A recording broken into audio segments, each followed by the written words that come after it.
Olá, meus queridos e meus amados irmãos. Todos nós gostamos de segurança, controle e estabilidade. Traçamos planos, fazemos cálculos e tentamos prever cada curva do nosso amanhã. No entanto, quando decidimos caminhar com Deus, descobrimos que a primeira matéria na escola do Espírito é aprender a caminhar por fé e não por vista.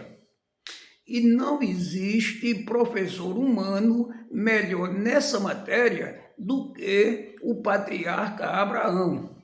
Por isso que hoje o nosso tema nos convida a dar passos firmes.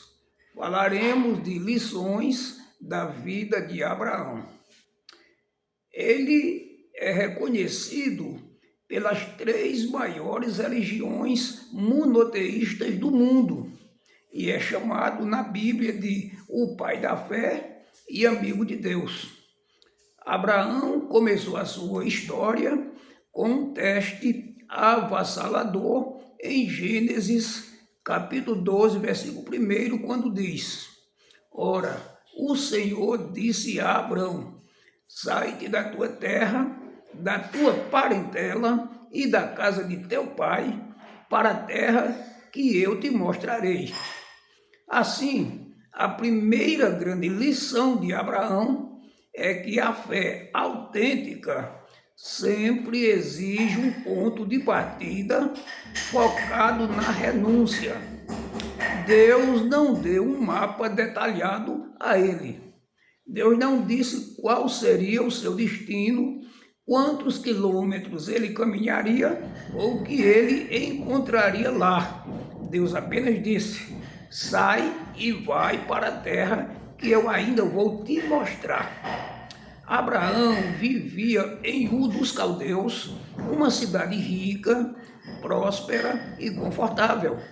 Ele tinha posses, raízes e a segurança da sua família.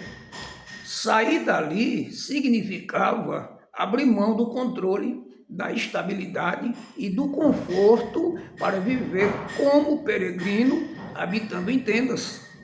Muitas vezes nós queremos as promessas de Deus, mas nos recusamos a abandonar a nossa zona de conforto, os velhos hábitos, as dependências humanas ou o apego ao passado. O escritor aos Hebreus resume a atitude de Abraão dizendo: pela fé, Abraão, sendo chamado, obedeceu, saindo para um lugar que havia de receber por herança e saiu sem saber para onde ia. A fé começa quando o nosso desejo de obedecer a Deus é maior do que o nosso medo do desconhecido.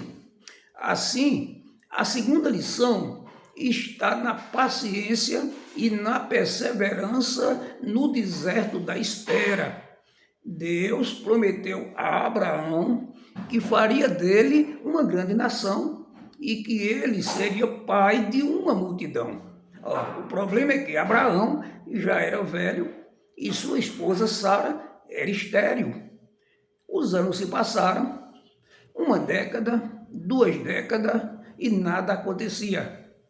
Quantas vezes o desânimo certamente bateu à porta daquela tenda? Quantas vezes a lógica humana sussurrou que Deus havia esquecido a promessa?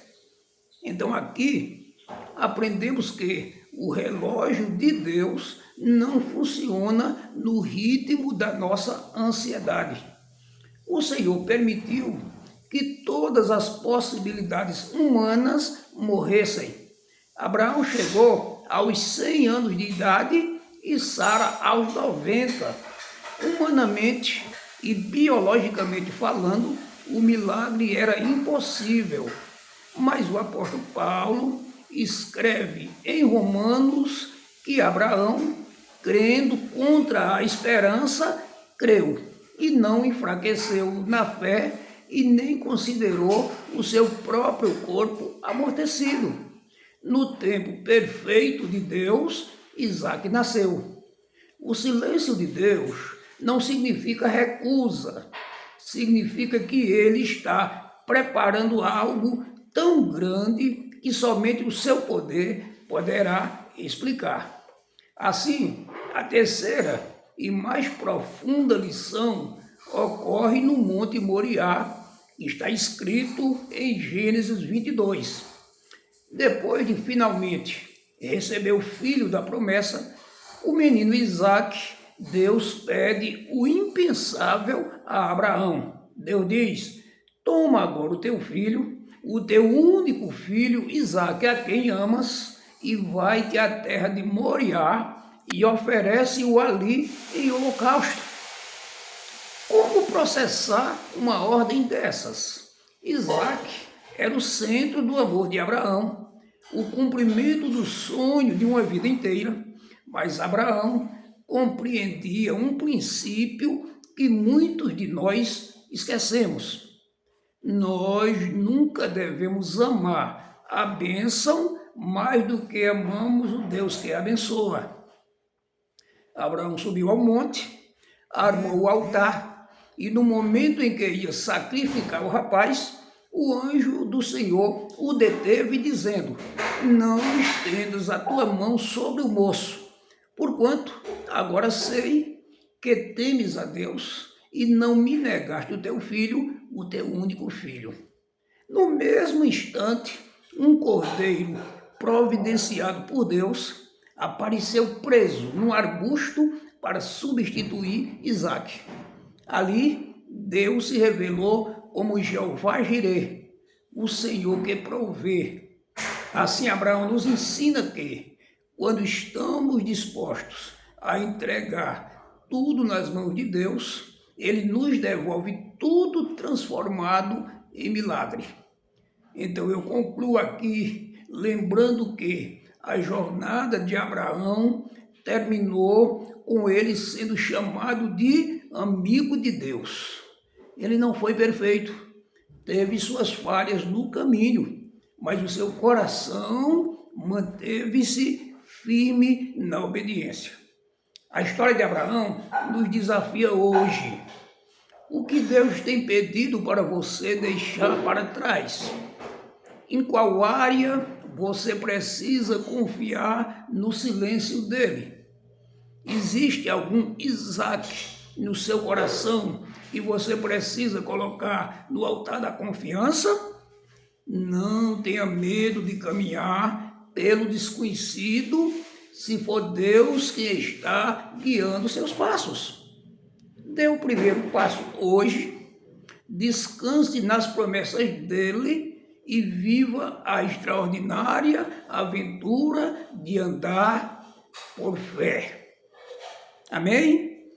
Deus abençoe ricamente a sua vida e te dê a coragem que deu a Abraão a cada novo dia para que você ande por fé e não por vista. Deus te abençoe.